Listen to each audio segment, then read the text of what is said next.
Nesse vídeo eu vou ler o seu sistema de magia. Então se você quer ver o seu sistema de magia aqui no canal, já deixa o seu like. Com 250 likes, a gente vai lançar o próximo Lendo Magia dos inscritos. E fica até o final porque eu vou ler um dos sistemas de magia que mais recebeu like. Então provavelmente você deu like. Yantino comentou: no meu multiverso, tudo que existe é formado de éter, seja vivo ou não, físico ou não. A criação de células, por exemplo, é o éter vital se transformando em éter físico. E no meu multiverso, uma das magias é a transformação da energia vital, éter vital, de uma pessoa em matéria, ou para feitiços mais complexos, ilusões, controle de corpos e encantamentos e feitiços não físicos em geral. Então, quanto mais feitiços ela invocar com seu próprio éter, menos tempo de vida essa mesma pessoa vai ter. Em feitiços que gastam muito éter de uma vez, a pessoa perde muito vigor, força e saúde que ela tinha, porque as suas células vão ter muito menos éter vital para usar e tem um tempo até que o corpo se adapte. Então a pessoa entra em coma de alguns dias e caso a pessoa insista, ela pode morrer. Você pode usar a energia de outras pessoas e até outros tipos de éter, transmutar matéria física, que é o éter físico, ou usar o éter sentimental, por exemplo. Mas você precisa se concentrar muito para fazê-lo. A concentração faz parte tanto da conexão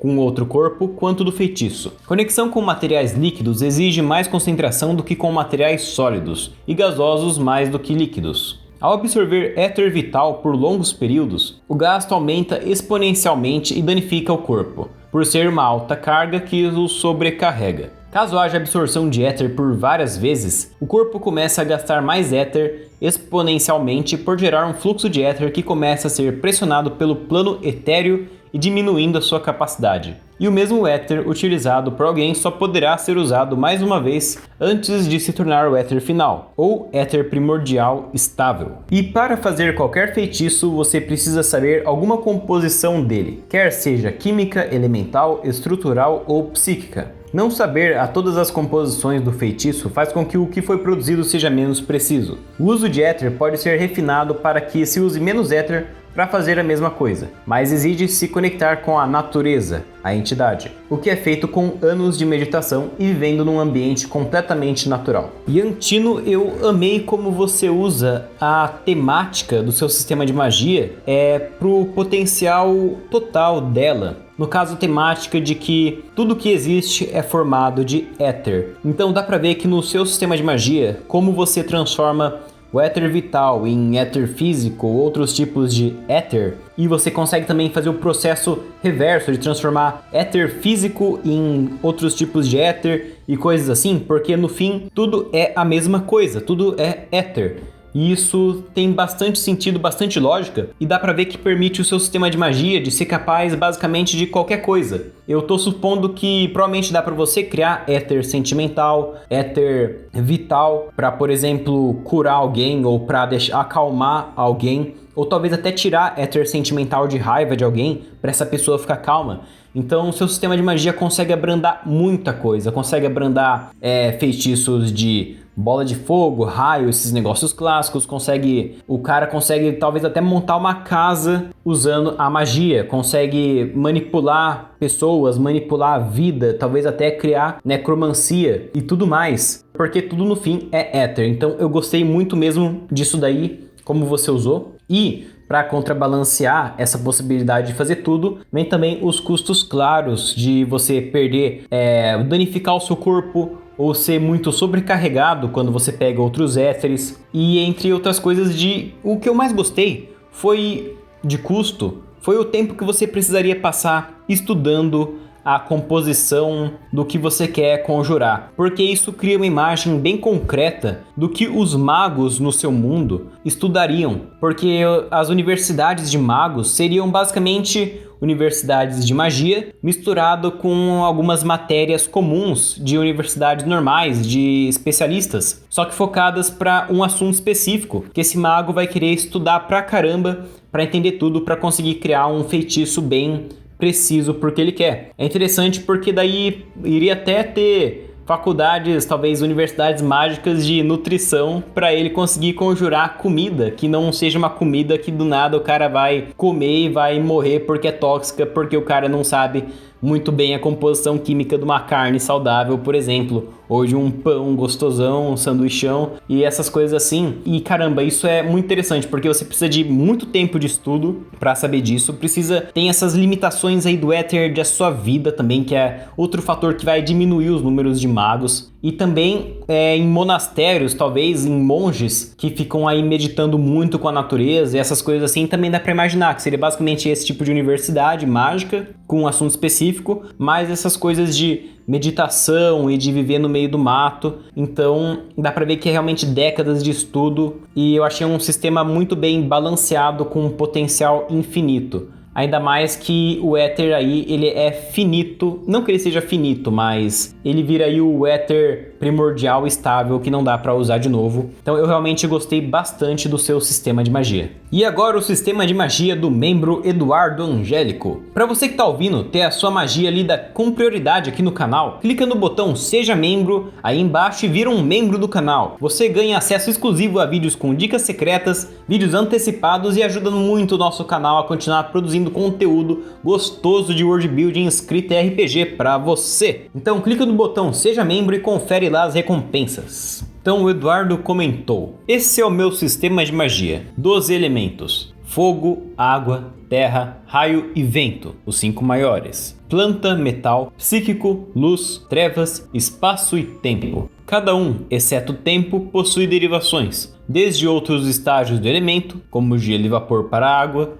lava e magias de pedras preciosas para a terra e outros tipos de metal, como cobre e ouro para metal. Além da profana antimatéria, onde é necessário ser escolhido pelo pecado original. Porém pode ocorrer de um xamã não ter afinidade elemental. Categorias de feitiços. Emissão, o clássico soltar poderzinho. Armadilha, habilidade de criar um círculo rúnico que ao ser ativado causa um efeito escolhido pelo portador. Invocação, necessário um contrato com uma besta pagã, algum guardião celestial ou uma arma divina. Criação, para afinidade elemental. Maldição, um usuário de maldições pode usar um ataque mágico para o adversário sofrer por mais tempo. Selamento, clarividência, para falta de afinidade elemental. Proteção, armamento, um reforço corporal desde uma armadura até uma arma no lugar de alguma parte do corpo. Cura e campo, para ambas. Cada xamã pode ter apenas uma categoria, sendo raro ter mais de uma. Xamãs com todas as categorias são taxados como lendas. Usuários de antimatéria podem usar todas. 1 a cada 1000 indivíduos pode se tornar um xamã. O fator genético também influencia na hora de ter um atributo, já que algumas raças não podem ter afinidade com todos.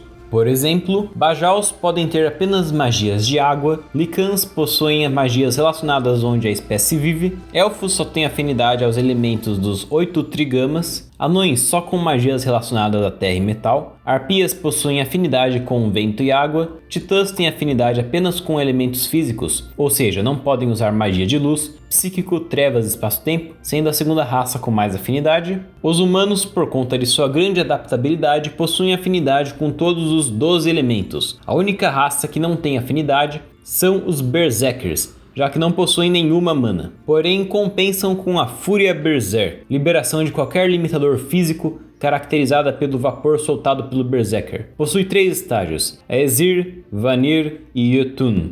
Xamãs só nascem com um atributo, porém existem meios para o xamã ter mais de um atributo e um indivíduo comum sentir o que é usar mana, que são eles: um tesouro sagrado, armas com uma quantidade de mana tão alta que possuem uma alma, ou profano, 13 tesouros sagrados que foram usados por Yara, o feiticeiro medonho, que fazia experimentos com outras raças para aumentar seu poder. Ele usava esses 13 tesouros como canalizadores, o que fez com que ficassem mais poderosos no lugar do feiticeiro e dando a eles essa má fama. Representam grandes medos da humanidade. Ter um Genasi, criaturas parecidas com um simbionte que dão atributos mágicos aos seus hospedeiros. Existem 7 tipos, implantado em você, o que é extremamente perigoso, pois você precisa ter uma grande força e reserva de mana para não ser devorado pelo Genasi. E se oferecer a um guardião celestial, golems que possuem a alma do seu xamã criador, portanto sabem usar muito bem o atributo, e graças a isso podem fazer contratos desde que o contratante possa vencê-lo no combate. Ou besta pagã, animais que conseguem nascer com a capacidade de usar mana, por conta de nascerem com um núcleo isso que cria os contratos, através de um contrato. Podem também ser usadas as células de Moloch, o sangue do próprio Deus, que dá ao usuário uma aparência dracônica caso o indivíduo seja compatível ou semi-compatível, pois incompatível é imediatamente explodido. Em caso de semi-compatível, o indivíduo se torna um dragão e perde a consciência humana. Já compatível, se torna um Draconatus, onde tomam uma quase igual aos Edenianos, os deuses, exceto pela pele escamosa em algumas partes do corpo. Se treinar bem, pode alternar entre uma forma dragão e humanoide, sendo que a forma Draconato pode ser ativada quando quiser. E os hipercompatíveis, que podem se fundir ao feitiço de criação de golems e se transformar em um guardião celestial vivo. Eduardo, a primeira coisa que dá pra perceber é que seu world building é gigante. Você pensou bem como a magia afeta as raças do seu mundo e a relação do seu mundo com a magia. Eu gostei bastante dessa conexão que você fez com os vários elementos do seu mundo. O que eu fico um pouco preocupado é que talvez você comece a entrar num problema temático de mundo e isso cause a quebra de imersão no leitor. No caso, se for para RPG, tá de boa. Mas se o seu mundo for para livro, daí é um problema bem sério que vai quebrar a imersão do cara enquanto ele lê e vai trazer uma experiência ruim. Então eu vou deixar 2 vídeos aqui no card na descrição. O primeiro é sobre tematizar e criar categorias para sua magia. Um vídeo bem maneiro que eu fiz com imagem, com o Zawar do personagem aparecendo com a vozinha da hora dele. E o outro é um podcast de a coisa mais importante na hora de você criar um mundo, que é você tematizar o seu mundo, que eu explico como tematizar todo o seu mundo e por que isso é realmente crucial para fazer o seu mundo ter sucesso. Então assiste lá que vai ficar maneiro. E eu também achei muito da hora que Draconatos e dragões, na verdade, são transformações de pessoas normais, do que serem seres que já existem por existir biologicamente. E que isso é uma marca de que o cara ele tentou usar células de Moloch, ou que ele até conseguiu e começou a virar dragão e desvirar e essas coisas assim, e confere até um status pra ele de poder na sociedade. Eu realmente achei isso muito interessante. E também isso me faz me perguntar, se um cara que, por exemplo, tinha afinidade com poder psíquico, e daí ele se torna um dragão porque ele é semi-compatível com as células de Moloch, será que ele viraria um dragão psíquico? Tipo, os dragões eles têm elementos também? Como que um dragão... Qual seria a baforada de um dragão psíquico e que poderes mágicos ele teria? E isso me fez pensar, isso eu acho que seria bem legal. Parece até Pokémon.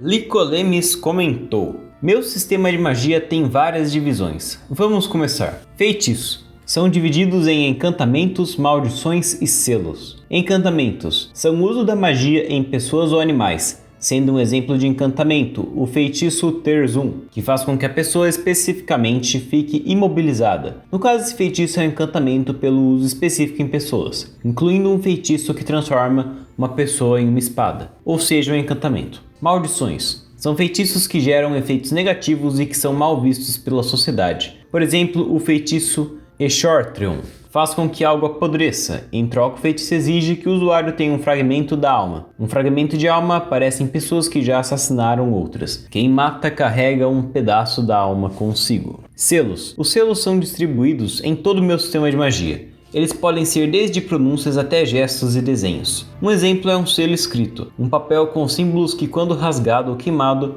faz objetos próximos flutuarem. Existem feitiços que fazem isso, porém um selo pode ser usado por pessoas que não dominam a magia. Segunda divisão. Relíquias. Podem ser divididas em constructos, armas e objetos. Constructos são crias feitas a partir de magia e taumaturgia. A taumaturgia é como um meio alternativo da alquimia. Tende a criar objetos ou seres a partir de magia e recursos alternativos. Um exemplo é um golem de argila, feito a partir de barro, e usos de magia e taumaturgia. Armas. As armas dentro das relíquias são objetos que canalizam uma forte carga mágica, na qual o usuário não conseguiria sem o seu uso. Por exemplo, uma varinha e o Livro das Armas Supremas. O Livro das Armas Supremas foi um livro criado por um grupo de magos, no qual seu intuito era de guardar seus cajados e criar armas. Esse livro foi usado para entrar na fortaleza Stellarjung, sem ser pegos com armas à entrada. Ao adentrar mais, eles retiraram suas armas do livro e realizaram o objetivo de tomar o controle daquela mansão, matando os antigos ditadores. e tendo novamente a legalidade do vinho. Aqui vai ter uma história contando sobre os magos e a família Stellerjung. Nessa história, o vinho é da adega Lucy, feito a partir da água da fonte da lágrima da deusa, uma deusa que foi morta ali mesmo e de lá nasceu uma fonte de água a partir de sua lágrima. E o vinho feito a partir dessa água concebem o poder de controlar a magia dependendo do seu nível de embriaguez. Quanto maior, mais forte. Assim, nessa cidade, o vinho correu solto e logo criou um cenário caótico de civis botando fogo em tavernas e chamando a atenção dos magos. Logo, o vinho foi proibido pelas ordens da família Stellerjung, causando a revolta dos magos, que invadiram a mansão e lá eles conseguiram o controle da cidade e conseguiram o vinho apenas para si. E como deviam continuar com as atividades econômicas da família, eles triplicaram a mineração da região de Aerodrosita, um cristal formado a partir de restos fósseis, incluindo da deusa ali morta, com propriedades de levitação. O cristal basicamente flutua,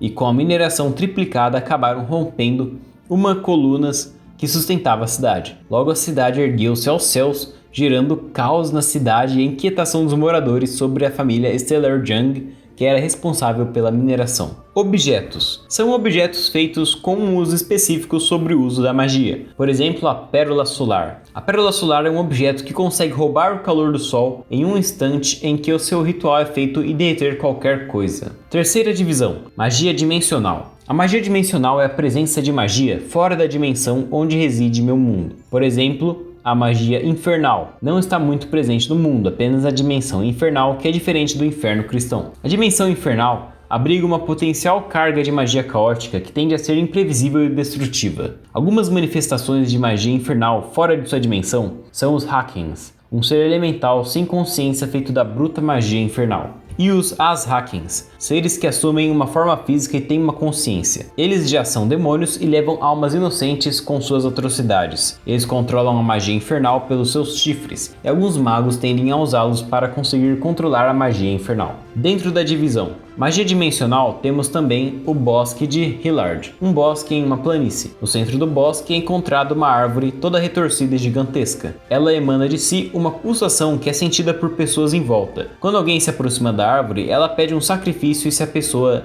der nem que seja uma gota de sangue, a árvore fica satisfeita e leva a consciência da pessoa para uma outra realidade, onde lá ela conversa com um deus antigo. Esse deus é o mesmo que dá poder às bruxas da noite, que ali vivem no bosque. Na conversa com o deus antigo, a pessoa pode pedir um favor ou ela cria um contrato com ele. Em sua maioria, as pessoas sempre quebram os contratos por falta de interpretar suas palavras. Na quebra desse contrato, o deus rouba a alma da pessoa e seu corpo fica dormindo sob a árvore, ainda com vida. As pessoas que saem de lá recebem uma ação, ou algo que pediram ao deus em troca de manterem o contrato. Quarta divisão. Runas. As runas podem ser consideradas selos ou relíquias. Elas canalizam, criam ou anulam uma carga de magia, facilitando alguns usos de feitiços e criações taumatúrgicas. Bom, esse é o meu sistema de magia. Citei só alguns poucos exemplos do imenso sistema de magias. Muito obrigado pela atenção, tenham um bom dia. Você também, Leicolemes, te desejo um ótimo dia, noite, tarde, tudo. Cara, os vários exemplos que você deu,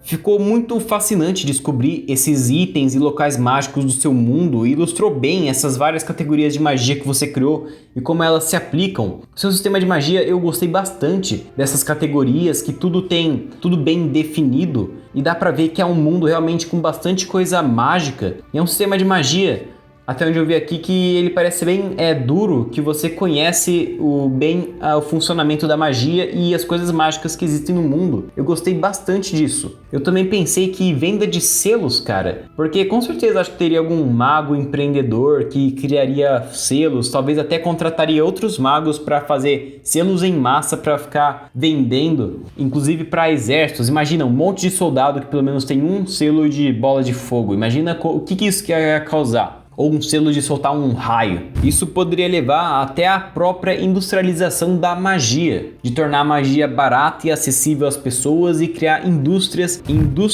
e guildas ou empresas em cima disso, que eu achei muito interessante. E caramba, a história da família Stellerjung e a origem da cidade flutuante Cara, ao mesmo tempo fascinante e engraçada. Cara, ao mesmo tempo fascinante e engraçada, ainda mais que eu achei que foi um diferencial bem legal, que você deu uma origem para essa cidade flutuante, envolvida tudo nessa trama aí. Uma coisa foi levando a outra, os Stellar Jung com o vinho, que chama a atenção dos magos, e daí os magos dão um golpe, daí aumenta a mineração e o próprio, através da mineração, o cristal flutuante romper lá e fazer a cidade flutuar. E depois mais caos ainda. Cara, eu amei aí essa historiazinha da família Stellar Jung, cara. Muito bom. E você que tá ouvindo, comenta aí também o seu sistema de magia para eu ler no próximo vídeo. Até a próxima!